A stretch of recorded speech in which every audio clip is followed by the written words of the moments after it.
அஸ்ஸலாமு அலைக்கும் guys, welcome back to side view and welcome back to another vlog guys. இப்போ மணி வந்து கரெக்டாக 12:21 அதிகாலையே ஆயிடுச்சு. சரிங்களா, இப்போ தான் வேலை முடிஞ்சிச்சு. இனி காலையில் 7 மணிக்கு வேலையை ஸ்டார்ட் பண்ணணும். விடிஞ்சால் வெள்ளிக்கிழமை என்னங்க, வெள்ளிக்கிழமை, வியாழக்கிழமை, புதன்கிழமை, செவ்வாய்க்கிழமை, திங்கக்கிழமை, ஞாயிற்றுக்கிழமை, சனிக்கிழமை இப்படியே வேலையாக பார்த்துக்கிட்டு இருக்கீங்களே, செய்யுதுவா எப்படின்னு சொல்லிட்டு கமாண்டில் பண்ணுறீங்க. சரி, என்ன பண்ணுறது, வேலைக்குன்னு வந்தாச்சு. சில இடங்களில் ஓட்டம் கிடைக்காம எத்தனையோ பேர் வந்து தெரிகிறாங்க. அவங்க மத்தியில் நமக்கு ஓவர் டைம் எவ்வளோ கொடுக்குறாங்க அப்படின்னு சொல்லும்போது அந்த ஓவர் டயத்தை நம்ம பார்த்து சம்பாதிச்சுக்கிற வேண்டியதான். ஆனால் இந்த ஒரு 2 மாதத்தில் மட்டும்தான் இந்த ஓவர் டைம் இதெல்லாம் வந்து கிடைக்கும் அப்படின்ற மாதிரி சொல்லியிருக்காங்க. சரி, ஓகே, நம்ம வீடியோ ஃபஸ்ட் டைம் பார்க்குறோன்னா மறக்காமல் ஃபாலோ, சப்ஸ்கிரைப் பண்ணிக்கோங்க. பக்கத்தில் இருக்க பெல் பட்டனை கிளிக் பண்ணிக்கோங்க. அப்போ தான் நம்ம போடுற ஒவ்வொரு வீடியோ உங்களுக்கு உடனுக்குடன் நோட்டிஃபிகேஷனாக வரும். சரிங்களா, நான் ஒரு 4 நாளாக வீடியோ எடுக்கலை. செம்ம டைட்டான வேலையாக போய்கிட்டு இருந்துச்சு. பெண்டு நிமிர்ந்து போகுது அப்படின்னு சொல்லுவாங்கள்ல, அந்த அளவுக்கு இருக்குது. பட் இருந்தாலும் அப்படியே போக போக சரியாயிடும். இவ்வளோ நாள் நம்ம வந்து வீட்டில் வண்டி ஓட்டிட்டோம். இப்போ கம்பெனியில் வந்து நமக்கு புதுசாக இருக்கு இல்லையா, ஸோ அதனால் வந்துட்டு போக போக அப்படியே நமக்கே வந்து என்ன செஞ்சிடும்னா பழகினேன். சரிங்களா, இப்போ நான் வந்து வண்டியை எடுத்தது ஒரு இடத்துல எடுத்து வண்டியை அதே இடத்துல நிப்பாட்டிட்டு இப்போ வர்றேன். கேம்பில் இருந்து கரெக்டாக 10 மணிக்கு போனேன். ஸோ நம்ம எப்போ போனாலும் சரி தான், இங்கே எனக்கு ஒரு ஆப் ஒன்று கொடுத்துருக்காங்க. அதாவது பொதுவாக இந்த கம்பெனியில் ஒரு ஆப் ஒன்று இருக்குது. அந்த ஆப்பில் நம்ம வந்து பஞ்ச் பண்ணிவிட்டு செக்இன் பண்ணிவிட்டு போகணும். திருப்பி நம்ம கேம்புக்குள்ளே வந்துட்டோம் அப்படின்னாக்கா செக் அவுட் பண்ணிடுறேன்னு. ஸோ அந்த மாதிரி ஒரு ஆப்ஷனு இங்கே இருக்குது. நல்லா இருக்குது. ஆமாம், புதுவிதமான ஒரு அனுபவத்தோடு நானும் வண்டி ஓட்டிக்கிட்டு போய்கிட்டு இருக்கிறேன். இந்த கம்பெனியில் நான் மட்டும் டிரைவர் கிடையாது, ஒரு 25 பேர்கிட்ட இருக்கிறாங்க heavy driver. So light vehicle இந்த மாதிரிலாம் இருக்கிறாங்க. நிறைய பேர் கேட்குறீங்க உங்கள் கம்பெனியில் கொஞ்சம் வேக்கன்சி இருந்தால் சொல்லுங்கள் அப்படின்னு சொல்லிட்டு. கண்டிப்பாக நம்ம கம்பெனியில் வேக்கன்சி இருந்துச்சு அப்படின்னாக்கா நான் உங்களுக்கு இன்ஃபார்ம் பண்ணுவேன். சரியா, இன்ஃபார்ம் பண்ணாமல் நான் இருக்க மாட்டேன். ஏன்னா நானும் வந்து வேலை பார்க்குறேன், நீங்களும் கண்டிப்பாக வந்து வேலை பார்க்கணும். சரி, நம்ம காலையில் 7 மணியில் இருந்து அடுத்து ஸ்டார்ட் பண்ணுவோம். வாங்க போய் தூங்குவோம். அஸ்ஸலாமு அலைக்கும் கைஸ். என்னடா நைட்டும் சலாம் சொல்லிட்டு காலையிலையும் சலாம் சொல்கிறானே அப்படி தானே பார்க்குறீங்க. நைட்டு வந்தது எத்தனை மணிக்கு அப்படின்னு சொல்லிட்டு உங்ககிட்ட நான் ஷேர் பண்ணியிருந்திருப்பேன். இப்போ காலையிலேயே 7 மணிக்கு டியூட்டியை ஸ்டார்ட் பண்ணியாச்சு. நான் வண்டி எடுத்தது வந்து பார்த்தீங்கன்னாக்கா கரெக்டாக 6:30க்கு வண்டியை எடுத்துட்டு 2 பேரை பிக்கப் பண்ணிவிட்டு அக்கமண்டேஷன் சேஞ்சிங் இருந்துச்சு. ஸோ அங்கே அர்ஜென்டினா கேம்பில் இருந்து அசிசியாவுக்கு வந்து மாறி இருந்தாங்க. அவங்கள அப்படியே எடுத்துக்கிட்டு இப்போ நான் வந்து டைல்ஸ் இது எல்லாத்தையுமே வந்து ஏற்றிக்கிட்டு இருக்காங்க. பின்னாடி நீங்கள் பார்த்துக்கிட்டு இருப்பீங்கன்னு நினைக்கிறேன் கண்ணாடிலாம். இந்த டைல்ஸ் எல்லாம் எடுத்து இடம் மாற்றுறாங்க. அதாவது அது பக்கத்து வீட்டில் தான் இருக்குது. ஸோ நம்ம பழைய வீட்டில் எப்படி நம்ம வேலை பார்த்தோமோ அதே மாதிரியாத்தான் இங்கேயும் எனக்கு வந்து இருக்குது. பட் என்ன, நான் வண்டியில் உட்காந்துருக்கேன். நம்ம வேலை ஷிஃப்ட் பண்ணுறது கிடையாது, அதுக்கு தனி ஆட்கள் இருப்பாங்க. அவங்க தான் வந்து கீழே உள்ள டைல்ஸ் எல்லாத்தையும் எடுத்து வண்டியில் வந்து ஏற்றி எந்த இடத்துல கொண்டு போய் இறக்கணுமோ அங்கே 4 பேர் நிற்பாங்க. அவங்கக்கிட்ட கொண்டு போயிட்டு கொடுத்துட்டு அப்படியே வர வேண்டியதான். இப்படியுமா வந்து இன்னைக்கு ஒரு 11 மணி 12 மணி வரைக்கும் வேலை இருக்குது. 11 மணிக்கு ஆஃப். ஏன்னு கேட்டாக்க இன்னைக்கு ஜும்மா இருக்குது. ஸோ அந்த ஜும்மாவுக்கு நம்ம போகணும் இல்லையா, அதனால சரி அப்படியே நம்ம கொஞ்சம் கொஞ்சம் வேலையாக பார்த்துக்கிட்டு அப்படியே போவோம். நிறைய விஷயங்களை நான் உங்களுக்கு சொல்கிறேன். ஸோ அதை நீங்கள் வந்து ஃபாலோ பண்ணி கரெக்டாக வாங்க போங்க, பார்த்து வேலை பாருங்கள். சரிங்களா, ஏர்போர்ட்டுக்கு போயிட்டு கேம்புக்கு போய்கிட்டு இருக்கிறேன். நான் இந்த காலையில் போயிட்டு அங்கே ஒர்க்கெல்லாம் முடிச்சுட்டு அப்படியே தொழுதுட்டு நேராக கேம்புக்கு வந்தாச்சு. கேம்புக்கு வர்றதுக்கு முன்னாடி ஒரு சைட்டில் போயிட்டு ஒரு மெட்டீரியலை ஒன்று எடுக்க வேண்டியது இருந்துச்சு. அந்த மெட்டீரியலை எடுத்துட்டு அப்படியே நேராக கேம்புக்கு போயிட்டேங்க.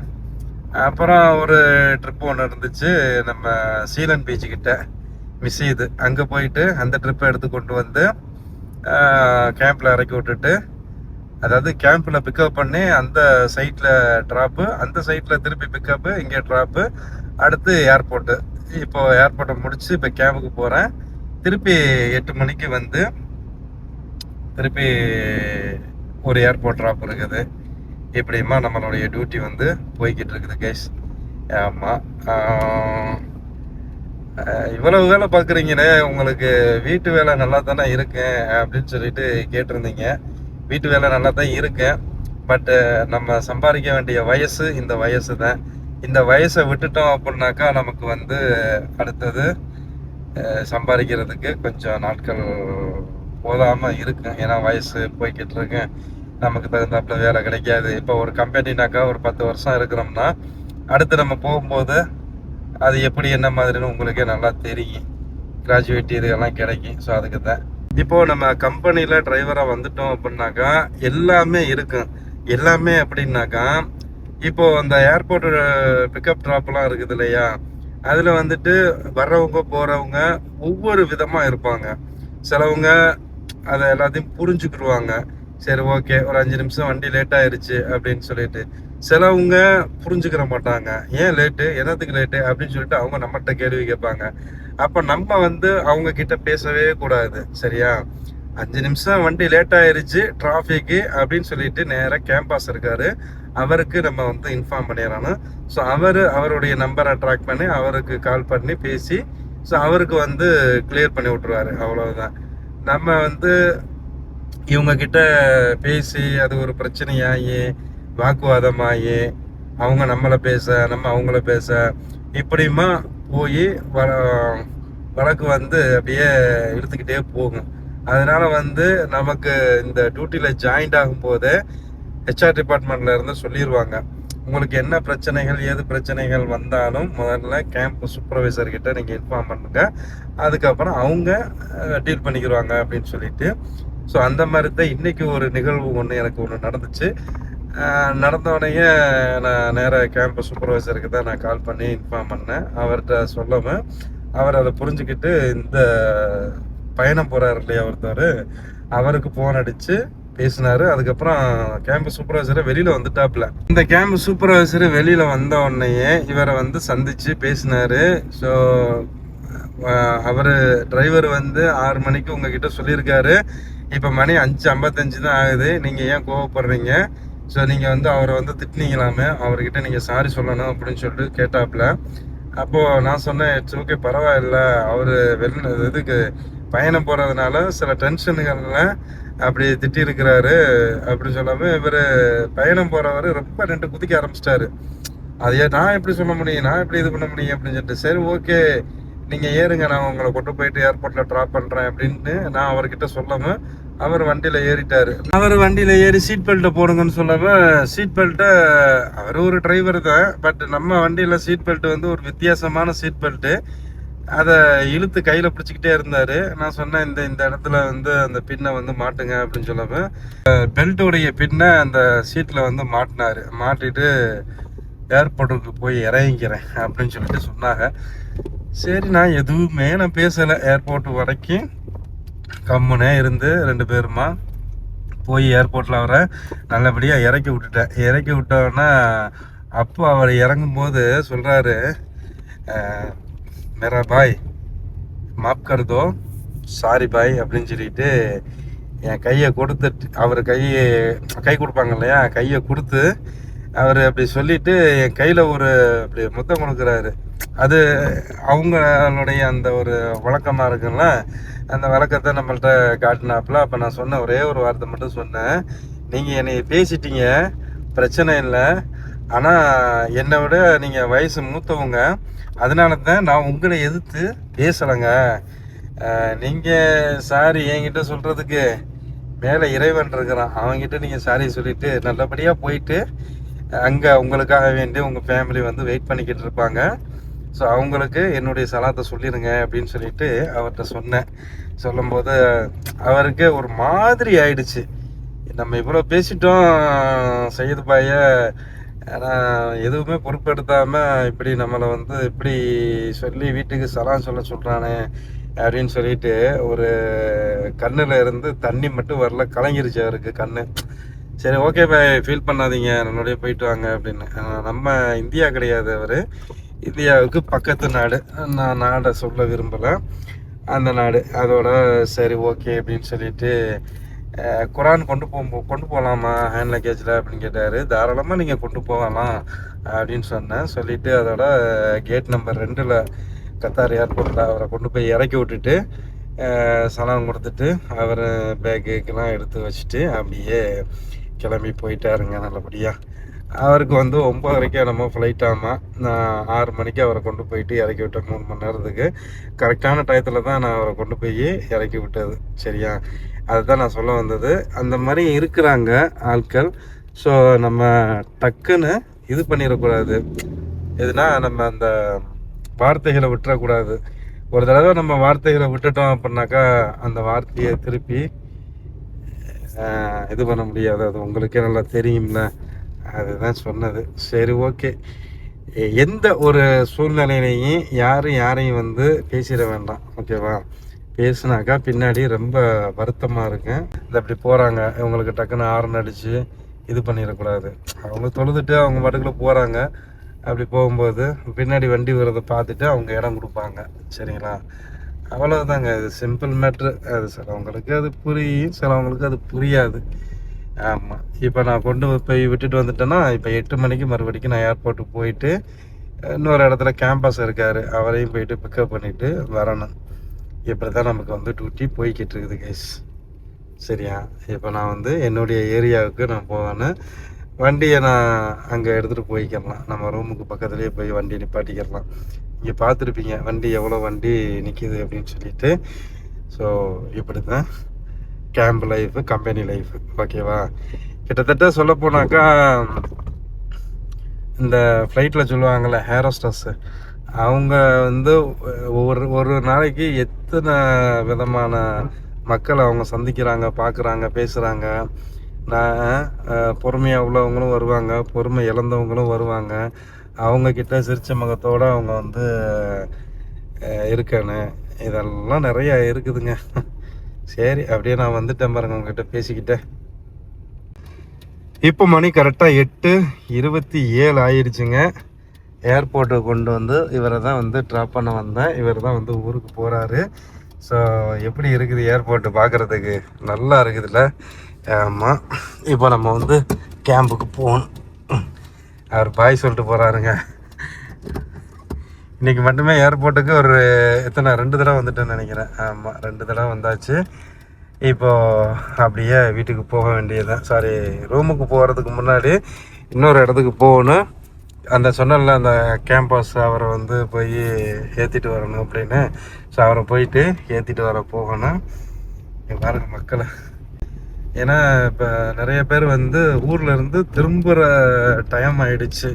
ஏன்னா இந்த ஸ்கூலு வந்து ஓப்பன் பண்ண போகிறாங்கல்ல, அதனால் வெக்கேஷன் போனவங்க எல்லாருமே திரும்பி வர போகிறாங்க. இந்த 4ஆம் நம்பர் கேட் வந்து அதர் ஏர்லைன்ஸு, சரிங்களா?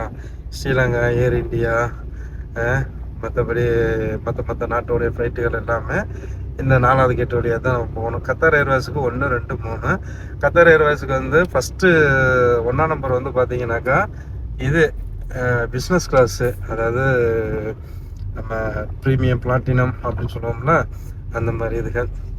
கண்ணாடி வந்து வெளியில் அடிக்கிற ருத்துப்பாக்கு அப்படி இருக்குது. ஸோ கத்தார் ஏர்வேஸ் அங்கே நிற்கிது. இதெல்லாம் வந்து ஓமானு, சவுதி இந்த சைடு போகிறது. நம்ம நாட்டுக்கு போகிறதெல்லாம் வந்து பெரிய பெரிய ஃப்ளைட்டுகள். பெருசுனா 4 இன்ச்சின் கிடையாது, அது 2 இன்ச்சின் தான். ஆனால் கொஞ்சம் நல்லா பெருசாக இருக்கும். ஆமாம், ரைட்டு லெஃப்டில் 3, சென்டரில் 4 வச்சுருப்பாங்கல்ல. சென்டரில் 3 தான் நினைக்கிறேன். நானே சென்டரில் தான் உட்காந்து வந்திருந்தேன். இந்த தடவை போகும்போது தான் டிக்கெட்டில் வந்து நமக்கு சீட்டை செலக்ட் பண்ணிட்டு போயிடணும் கைஸ். இல்லை அப்படின்னாக்கா செட் ஆகாது. அவர் டோரை அடைக்காமல் போயிட்டார் ஒழுங்கா. நம்ம டோரை அடைக்கணும், என்ன செய்கிறது? ஒவ்வொருத்தவங்க ஒவ்வொரு விதமாக இருக்கிறாங்க கைஸ். அதெல்லாம் நம்ம பார்த்து கவனமாக வண்டி ஓட்டிக்கிட்டு போகணும். ஒரு ஃப்ளைட்டு ஒன்று வருது. ஆமாம், வாங்க வாங்க வாங்க வாங்க. அவர் அதே ஸ்பீடில் வந்தார் அப்படின்னா ஓகே. ஆனால் கொஞ்சம் நிப்பாட்டிட்டாருனாக்கா நம்மளால் கேட்சப் பண்ண முடியாதுன்னு நினைக்கிறேன். பட் இருந்தாலும் முயற்சி பண்ணி பார்ப்போம். ஏன்னா அன்னைக்கு நான் ஃப்ளைட்டை நான் எடுக்கணும்னு பார்த்தேன், எடுக்க முடியாமல் போச்சு. இன்றைக்கி நான் கண்டிப்பாக எடுத்துருவேங்க. ஸோ ஃப்ளைட்டு நமக்கு நேராக வருது, கரெக்டாக கிராஸ் ஆக போகிறேன். வந்துருச்சு பாருங்க, கத்தார் ஏர்வேஸ். வா,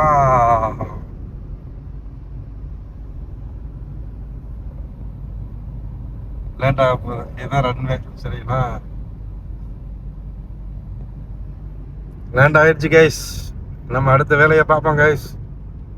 கைஸ் மறுபடிக்கும் ஏர்போர்ட்டுக்கு வந்துட்டு மறுபடிக்கும் போகிறேங்க. ஐயோ ஐயோ, எதுக்கு தெரியுமா? இப்போ மணியை பாருங்க சொல்கிறேன், 9:23. அப்போதே எத்தனை மணி காட்டினா உங்களுக்கு நல்லா தெரியும், 8:30 என்னமோ நினைக்கிறேன். என்னன்னா இப்போ போனவர் வந்து மொபைலை மிஸ் பண்ணிட்டாரு போல. இப்போ நான் கேம்புக்கு பக்கத்தில் போயிட்டேன், போனோன்னா ஃபோன் வருது.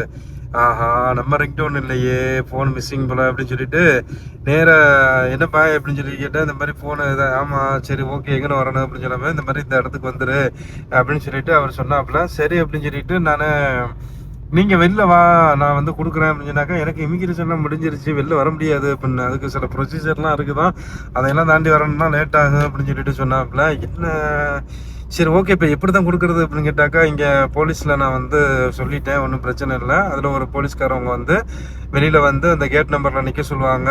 நின்றுட்டினாக்கா அவங்களே வந்து வாங்கி கொடுத்துருவாங்கப்பா என்கிட்ட, கொஞ்சம் கோச்சிக்கிறாம வா அப்படின்னு சொன்னார். சரி அப்படின்னு சொல்லிட்டு கொண்டு போயிட்டு அதே மாதிரியாக போய் நின்று உள்ளே இருந்து இமிக்ரேஷன் டிபார்ட்மெண்ட்டில் இருந்து ஒரு ஆஃபீஸர் வந்தாங்க. வந்துட்டு அவங்க கையில் இந்த மொபைலை கொடுத்துட்டு அப்படியே வந்துக்கிட்டு இருக்கிறேங்க. ஸோ இது வந்து நமக்கு ஒரு எக்ஸ்பீரியன்ஸ், சரிங்களா? இந்த எக்ஸ்பீரியன்ஸை உங்ககிட்ட ஷேர் பண்ணதில் எனக்கு ரொம்ப சந்தோஷம். ஏன்னு கேட்டாக்கா, நீங்களும் ஒரு டாக்ஸி டிரைவராக இருந்தாலும் சரி, ஊப்பர் டிரைவராக இருந்தாலும் சரி, பேசஞ்சரை இறக்கி விட்டுட்டு அடுத்து வந்து எல்லாமே தரவாக செக் பண்ணிடுங்க. அதுவும் இல்லாமல் அவங்கக்கிட்டே கேட்டுருங்க, இந்த மாதிரி மொபைல் இது எல்லாமே எடுத்துட்டீங்களா, பாஸ்போர்ட்லாம் கையில் வச்சுருக்கீங்களா அப்படின்னு சொல்லிட்டு ஒரு தடவை செக் பண்ணிக்கிங்க அப்படின்னு சொல்லிட்டு. ஏன்னா உங்களுக்கு அடுத்து ஒரு ரைடு வந்துருச்சு அப்படின்னாக்கா போச்சு. நீங்கள் அந்த ரைடில் இருக்கும்போது இவருக்கு ஃப்ளைட்டு, இப்போ இவருக்கு காலையில் தான் ஃப்ளைட்டு, அதனால பிரச்சனை இல்லை, வெயிட் பண்ணி வாங்கிட்டு போகிறாரு. சிலவங்களுக்கு ஒரு 2 மணி நேரம் இப்படி கிடக்குது அப்படின்னாக்கா, நீங்கள் வேறு ரைடு எடுத்துகிட்டு வேறு எங்கேயாவது போயிட்டீங்கன்னாக்கா ரொம்ப சிரமமாயிரும். ஸோ அதனால் வந்து உங்களுக்கும் ஒரு அவேர்னஸ்க்காக வேண்டி இந்த இதை நான் சொல்லிக்கிறேன். ஓகேங்களா கைஸ்? அப்படியே ஒரு ஃப்ளைட் ஒன்று கிராஸ் ஆச்சுங்கன்னா, இப்போது இந்த ஃப்ளைட்டு கிராஸ் ஆகலை, சும்மா தான் நாம தான் கிடக்குது. நம்ம அப்படியே போவோம். போகலாமா?